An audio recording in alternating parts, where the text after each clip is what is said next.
Assalamualaikum warahmatullahi wabarakatuh. Waalaikumsalam warahmatullahi wabarakatuh.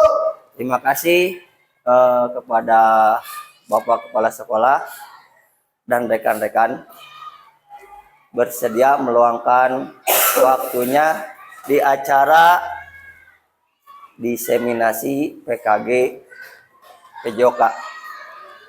Mohon maaf Pak, mengganggu waktunya, dan Ibu Bapak Guru mengganggu dan menyita waktunya. Kebetulan saya sedang mengikuti program diseminasi PKG PJOK, di mana tugas hari ini adalah membuat program rencana tindak lanjut. Rencana tindak lanjut yang saya programkan buat mudah-mudahan dapat disetujui oleh Bapak dan Ibu Guru serta Kepala Sekolah SDN Pisang Sambu 2. Ini adalah rencana yang saya buat Pak. Rencana tindak lanjut saya itu saya dipasiri oleh Bapak Yaser Hendrawan, yang kebetulan beliau itu mengajar di SMP N2 Pakis Jaya. Kebetulan beliau juga GP angkatan 6. Saya sebagai peserta Iwa Sujatmika, unit kerja SDN Pisang Sambu 2, kelas 10 PKG PJOK Karawang. Sebelum lanjut, saya akan menerangkan sedikit tentang diseminasi. Diseminasi itu adalah menyebarluaskan ide atau gagasan, Pak, yang saya pahami itu ya, Pak Kepala Sekolah. PKG itu adalah program kompetensi berkelanjutan untuk guru, Pak, ya, keprofesian. Jadi kita itu sedang dididik menurut hasil dan monitoring BBGP itu, PKG ini dirancang selama 3 tahun dari 2021 sampai 2024, dan sekarang adalah perdana dilakukan. Kebetulan saya adalah gelombang kedua ya. Rencana tindak lanjut saya ini mempunyai latar belakang, Pak. Sebelum latar belakang, kita masuk dulu ke judul program. Programnya adalah gambar bekam. Itu sebuah singkatan yang kepanjangannya dari Gerakan Anak Membawa Tumbler dan Bekal Makanan. Apa sih tumbler? Tumbler teh botol minum ya. Dan bekal makanan. Model yang saya gunakan adalah model pendidikan kebugaran, di mana model pendidikan kebugaran ini pembelajarannya bisa menghitung nutrisi. Contohnya menghitung kalori, karbohidrat, bisa menghitung lemak seperti itu. Yang selanjutnya, ini latar belakang yang saya buat. Sekolah merupakan lembaga yang menciptakan sebuah pembelajaran, pertumbuhan dan perkembangan peserta didik untuk menjadikan mereka sumber daya yang berkualitas, yang asalnya anak-anak itu tidak tahu menjadi tahu. Oleh karenanya, kemampuan hidup peserta didik perlu diwujudkan dengan menjadikan tujuan pembelajaran kesehatan di sekolah. Ya, kebetulan di kelas fase A, B, C itu semuanya ada yang namanya makanan gizi seimbang, Pak. Ya, Bu. Jadi di kelas 1, kelas 2, kelas 3, kelas 4, kelas 5, kelas 6 itu ada pembelajaran di pertemuan modul terakhir itu materinya itu makanan bergizi. Di dalam lingkungan sekolah perlu makanan yang bersih, aman, bermutu dan bergizi. Makanan bergizi penting untuk mencegah terjadinya stunting. Stunting itu adalah pertumbuhan yang terhambat. Bukan begitu Pak Kepala Sekolah ya? Ya. Seperti yang diketahui bahwa anak di bawah 13 tahun harus mendapatkan konsumsi makanan bergizi. Contohnya seperti sayuran dan buah-buahan. Dan harus kita ingat, zaman sekarang banyak sekali jajanan anak-anak yang mengandung goreng-gorengan, minuman bersoda, seblak, sehah ya. Saya bikinnya seblak sehah ya. Termasuk guru-guru juga suka makan seblak kan. Dan masih banyak lain. Jajan itu termasuk makanan yang tidak mengandung gizi yang baik untuk anak-anak, tetapi makanan itulah yang disukai oleh anak-anak. Ya. Yang mengakibatkan makanan seperti itu bisa membuat terjangkit penyakit kronis. Kejadian alumni sekolah sini kan sering makan seblak ya. Kemarin tahun 2022 kalau nggak salah, murid di sini, alumni di sini itu kan SMA tapi tidak panjang umurnya. Sarapannya dengan seblak, padahal itu tidak bergizi. Itu yang saya maksudkan. Oke, sekarang dilanjut dengan tujuan programnya adalah untuk dapat menumbuhkan kesadaran peserta didik tentang pentingnya makanan gizi seimbang atau makanan sehat. Kalau dulu itu kita dicanangkan oleh pemerintah itu adalah makanan 4 sehat 5 sempurna. Sekarang kita diganti dengan makanan gizi seimbang. Ya. Dulu itu kan ada lauk pauk, sayuran, dan terakhir susu. Nah, yang selanjutnya tujuan program saya adalah dengan makanan gizi seimbang diharapkan peserta didik dapat menjaga kebugaran jasmani mereka. Kalau makanannya gizinya seimbang, insya Allah anak-anak mudah-mudahan bugar badannya jasmaninya ya. Selanjutnya diharapkan peserta didik dapat menganalisis informasi tentang nutrisi yang terkandung dalam sumber makanan. Nah, yang dimaksud saya ini yang dari nomor 3 itu apa? Karena kebanyakan anak-anak sukanya makannya seblak ya, langsung es yang campurannya kita tidak tahu. Makanya di program ini saya mencoba menghitung nanti kandungan karbohidrat, lemak seperti itu. Mudah-mudahan program ini disetujui dulu oleh kepala sekolah dan rekan-rekan. Ya.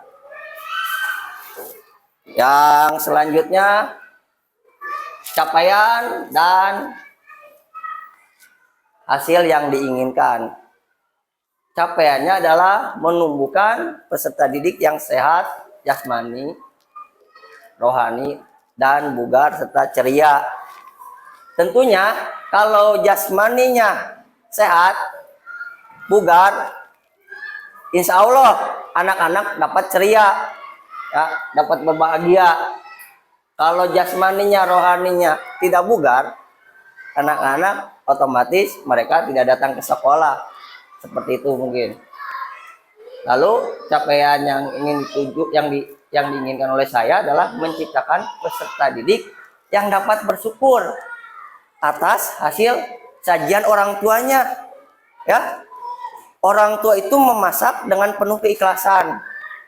Ya, ada tempe, ada tahu. Biasanya kan anak-anak, wah mah, gening dahana jeung tempe deui, jeung tahu deui, padahal tahu dan tempe itu adalah makanan yang mengandung proteinnya sangat tinggi. Seperti itu. Nah, jadi anak-anak zaman sekarang kan pengennya jajan tanpa sarapan dulu di rumah. Itu yang saya maksudkan. Selanjutnya, Langkah-langkah yang akan dilakukan oleh saya adalah menentukan sebuah program. Inilah program saya. Ya. Lanjut, yang selanjutnya memberikan materi ajar makanan gizi seimbang dengan kebugaran jasmani. Ya, yang seperti saya katakan barusan di pembelajaran terakhir, modul terakhir dari fase A sampai fase C itu ada materi makanan gizi seimbang. Langkah selanjutnya adalah memberikan contoh makanan sehat untuk sehari-hari. Ya, makanan sehat yang sehari-hari itu bukan bukan mie ya. Itu kan mie nggak sehat. Ya, langsung bukan sebelak seperti itu. Kalau bakso sehat nggak sehat sih? Ya, bisa katakan nggak sehat, tidak bergizi. Ya sehatnya resepnya bapak dan ibu juga kan. Langsung langkah-langkah selanjutnya adalah refleksi. Refleksi adalah sebuah umpan balik dari guru, rekan sejawat, dari kepala sekolah maupun dari peserta didik. Nah, refleksi itu dapat dicontohkan seperti ini. Setelah saya melakukan pembelajaran hari ini, kita dapat melaksanakan praktek ini. Apa spesifiknya gini, setelah kalau pembelajaran atletik kit, setelah saya melakukan pembelajaran atletik kit hari ini, saya dapat melakukan kegiatan roll depan, lalu lari loncat gawang, lalu sprint, selanjutnya bisa lari zigzag dan sprint lagi. Mungkin seperti itu. Kalau evaluasi itu adalah apa yang kurang. Mungkin gitu ya Pak ya. Dievaluasi apa sih yang kurang dari program yang saya buat ini. Nah, langsung hasil yang diharapkan oleh saya di program ini adalah merubah gaya hidup menjadi gaya hidup sehat peserta didik. Ya. Selanjutnya, menjadikan makanan sehat adalah menu utama untuk kehidupan peserta didik, di mana menu makanan sehat ini biasanya anak-anak nggak suka seperti itu. Ya. Selanjutnya adalah struktur program yang akan dijalankan. Program sekolah dilakukan merupakan program kokurikuler sekolah sebagai penguatan dari intrakurikuler sekolah. Intrakurikuler itu adalah sebuah pembelajaran, ya, pembelajaran normal, aktivitas normal dikuatkan dalam kokurikulernya. Ya. Jadi mungkin makanan gizi seimbang itu ibu dan bapak guru membahasnya tidak terlalu mendalam. Jadi saya melakukan program ini di kokurikuler. Yang selanjutnya program ini akan dilaksanakan dalam kurun waktu 8 jam atau 2 kali pertemuan. Kebetulan PJOK itu 1 kali pertemuannya adalah 4 jam. Jadi saya melakukannya di 2 kali pertemuan atau 2 minggu. Pertemuan pertama, anak akan membawa tumbler dan bekal makanan mereka masing-masing. Makanannya harus makanan yang sehat. Ya, nggak boleh bawa mie, nggak boleh bawa seblak. Ya. Langsung pertemuan selanjutnya, saya akan mencoba menghitung nutrisi makanan. Seperti di dalamnya terkandung karbohidrat yang tinggi atau tidak. Lalu lemaknya banyak atau enggak. Nah, Yang selanjutnya, tema yang saya usulkan adalah membangun peserta didik yang sehat jasmani dan rohani. Nah, anak-anak supaya sehat. Kenapa? Soalnya di sekolah kita itu kebetulan ada beberapa orang tuanya yang pergi mencari nafkah sampai ke luar negeri. Nah, jadi kemungkinan makanan gizi seimbangnya akan tidak terpenuhi menurut saya seperti itu.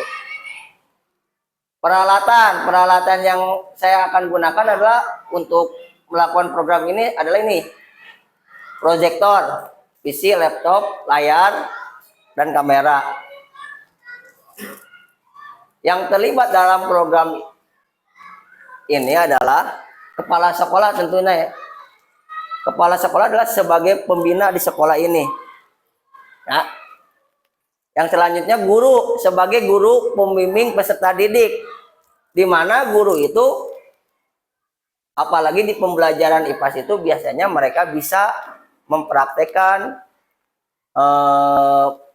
penghitungan nutrisi, Pak. Kalau kelas 5. Di kelas 5 itu udah ada cara menghitung nutrisi. No, yang selanjutnya peserta didik fase A, B, dan C sebagai sasaran program saya ini.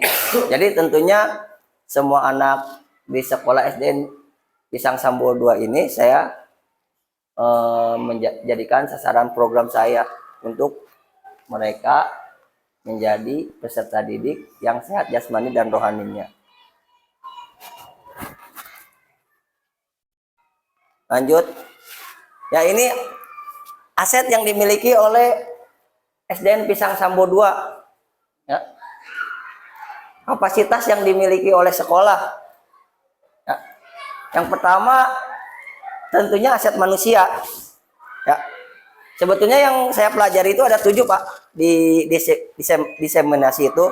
Cuman kebetulan yang satu lagi belum agak tidak masuk ke sini, jadi saya nggak masukin. Nanti yang ketujuhnya saya iniin, Pak, Bu, saya terangkan. Satu, aset manusia. Ya. Yang pertama di sekolah tentu saja ada peserta didik yang selalu ingin belajar, dan belajar. Ya, tujuan peserta didik ke sekolah itu adalah untuk mereka menjadi lebih pintar daripada sebelumnya, ingin mendapatkan ilmu. Nah, yang kedua, guru PJOK yang memberikan materi makanan gizi seimbang yang akan dilakukan di program ini. Yang ketiga, ini guru kelas yang memiliki penguasaan tentang kandungan gizi dalam sebuah makanan. Tentunya apabila guru kelas ini dulunya kuliah di PGSD, saya dulu ada praktek namanya menghitung nutrisi kalau nggak salah ya. Jadi mungkin guru kelas itu saya bilang penguasaan tentang kandungan gizi itu sudah ada pembelajarannya di kuliahan. Yang selanjutnya sosial. Sosialnya adalah aset sosial yang kedua, sosial kerjasama antara peserta didik dan guru atas berjalannya program ini. Apabila peserta didik enggak mau bawa bekal, maka program ini tidak akan terjadi. Seperti itu. Langsung yang ketiganya, politik, aset politik. Ini aset politik bukan aset yang kemarin ya. Ya. Ini politik, bukan politik kemarin. Politik tanggal 27 itu berbeda sama yang sekarang. Politik itu kebijakan kepala sekolah SDN Pisang Sambo 2 sebagai pendukung terlaksananya program yang diselenggarakan ini. Ya. Apabila kepala sekolah mempunyai kebijakannya, ini program tidak usah jalan, maka tidak akan berjalan. Seperti itu. Karena kebijakannya, saya pribadi menunggu kebijakan kepala sekolah apakah program ini bisa berjalan atau tidak, seperti itu. Yang selanjutnya, finansial, aset finansial yang keempat. Aset finansial, dukungan dari dana BOS. Ya. Dana BOS itu adalah bantuan operasional sekolah ya. SDN Pisang Sambo 2 dalam pelaksanaan kegiatan program sekolah. Ya. Tentunya dengan menggunakan dana BOS, pelaksanaan ini ya akan lebih ringan, Pak, menurut saya. Nah, contohnya apa? Kita cuman menghidangkan ini makanan sehat loh. Jadi nggak usah beli buat siswa. Jadi buat contoh namanya ini makanan sehat loh. Seperti ini. Tapi Pak, gini Pak Iwa menggunakan backgroundnya tadi ada donat. Ya. Sekarang ini kentang kebetulan.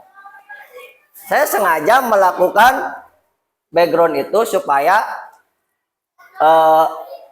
di rencana tindak lanjut saya itu ada namanya, oh ini loh background yang makanan tidak sehat dan makanan yang sehat. Yang selanjutnya nomor 5, fisik. Sekolah SDN Pisang Sambo 2 memiliki fasilitas untuk terciptanya program sekolah ini. Ya, sekolah kita itu fasilitasnya cukup banyak. Internet ada, ruang ANBK ada, ya. Lingkungan sekolah yang cukup besar, langsung fisiknya masih terjaga cukup kokoh, mungkin seperti itu. Ya. Yang selanjutnya nomor 6, aset lingkungan alam. Lingkungan alam SDN Pisang Sambo 2 terdapat di pedesaan. Ya. Jadi masih sangat asri, jauh dari polusi udara. Emang iya menurut saya. Soalnya kan kalau di kota itu polusi udaranya sangat banyak. Soalnya banyak pabrik. Apalagi di Karawang Barat, Karawang Timur, di Kelari ya. Itu Cikampek, Kota Baru. Mereka itu mempunyai namanya daerah-daerah industri. Jadi mereka pasti banyak polusi udaranya. Selanjutnya, rencana evaluasi. Nah, ini rencana evaluasi saya. Evaluasi akan dilaksanakan di akhir kegiatan adalah refleksi. Tadi yang saya udah katakan. Refleksinya bisa dari kepala sekolah, guru, peserta didik. Ya. Yang selanjutnya, asesmen formatif dan sumatif terhadap peserta didik. Metodenya dengan mengumpulkan survei dengan mengisi kuesioner yang akan dibagikan oleh saya nanti. Nah, ini adalah kemungkinan dan tantangan dan solusi. Yang pertama menurut saya tantangannya adalah tantangan waktu, Pak. Ya. Solusinya kepala sekolah membuatkan jadwal yang efektif di dalam pembelajaran guru-guru di sekolah. Maksudnya gini, Pak. Jadi hari efektif di mana guru-guru ada di sekolah, ya, tidak berbentrokan dengan kegiatan seperti sekarang di kecamatan ada, di kabupaten ada, gitu kan. Yang selanjutnya peserta didik kurang suka makanan sehat. Solusi yang saya gunakan adalah guru memberikan pengetahuan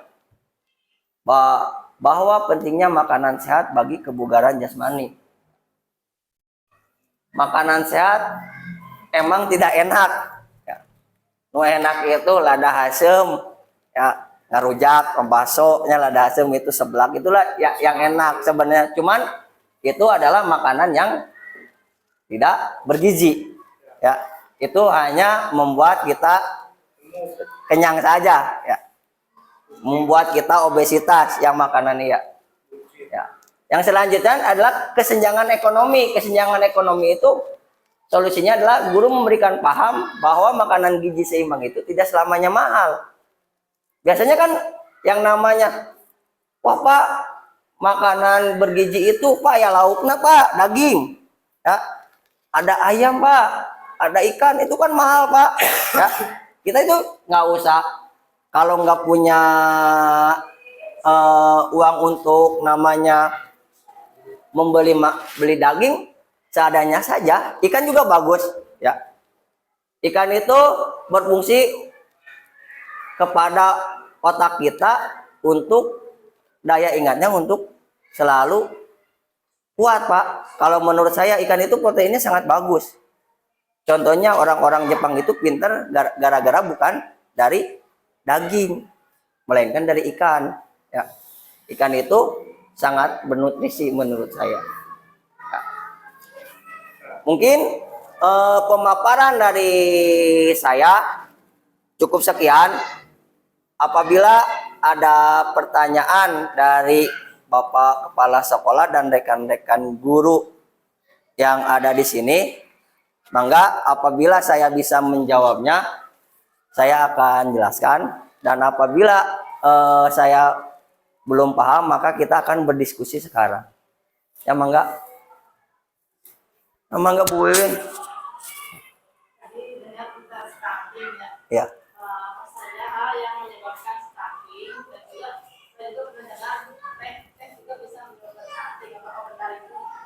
Ya, terima kasih Bu Win atas pertanyaannya. Stunting menurut pemahaman saya pribadi, stunting adalah pertumbuhan anak yang tidak berkembang. Artian, anaknya, contoh, di kelas 1 anaknya tingginya 120, sampai kelas 6 itu 120, itu yang namanya menurut saya itu stunting. Yang penyebabnya salah satunya ini adalah makanannya, asupan makanannya kurang bergizi, kurang bernutrisi. Lalu ada lagi namanya gen. Ya, gen itu mungkin ini bawaan dari siapa? Ya, dari kakek atau neneknya, atau dari bapak, dari ibunya, atau dari buyutnya. Contoh seperti saya pribadi, orang tua saya tidak mempunyai penyakit, tapi saya diturunkan, wariskan oleh nenek dan kakek saya sebuah penyakit. Alhamdulillah di raraos saya ayeuna gitu kan. Seperti itu. Jadi menurut saya pemahamannya seperti itu. Mungkin dari Bapak Kepala Sekolah atau rekan-rekan mau menambahkan tentang pengertian stunting, Pak, mangga. Stunting apa, Pak? Tidak ada, Pak. Saya justru ingin Ya.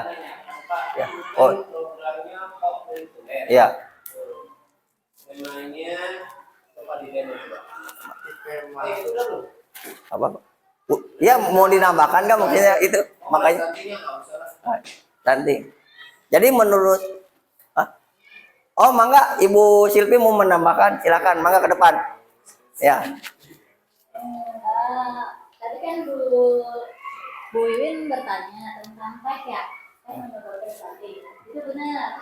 Kenapa teh menyebabkan stunting? Karena gini, teh itu bisa kalau kita makan makanan yang mengandung protein. Nah, teh itu jadi mengambil si protein atau zat besi dari makanan tersebut. Jadi penyerapan protein dan penyerapan protein tersebut, khususnya penyerapan zat gizi, khususnya itu protein dan zat besi, itu tidak akan terserap optimal ketika anak setelah makan, misalnya makan ayam minumnya teh, itu ya jadi sampah aja semuanya. Jadi tidak ada penyerapan zat besi dan proteinnya. Seperti itu sih yang saya pahami. Ya, terima kasih Bu Silvi. Ya. Mungkin penjelasan tambahannya dari Bu Silvi sangat bagus. Siapa rekan-rekan yang mau menambahkan lagi? Ya. Apakah penjelasan dari saya dan tadi tambahan dari Bu Silvi menurut Bu Wiwin udah cukup atau bagaimana? Atau mau menambahkan? Silakan. Oh, tadi Bapak Kepala Sekolah selanjutnya mau bertanya apa, Pak? Terima kasih waktunya. Sebelumnya saya apresiasi rancangan programnya sudah oke. Kalau lihat kita struktur program ini kan maksudnya populer. Iya, Pak. Ya, Pak? Iya, betul. Populer yang sudah kita rencanakan ini kan hanya baru kelima ya. Iya. Kelima ya. Tempo pohon. Ya. Mungkin itu bisa dikolaborasikan Pak dengan kegiatan Bapak Ya. yang menanam jagung itu dengan makanan sehat. Ya. Dengan misalkan contohnya makanan yang sehat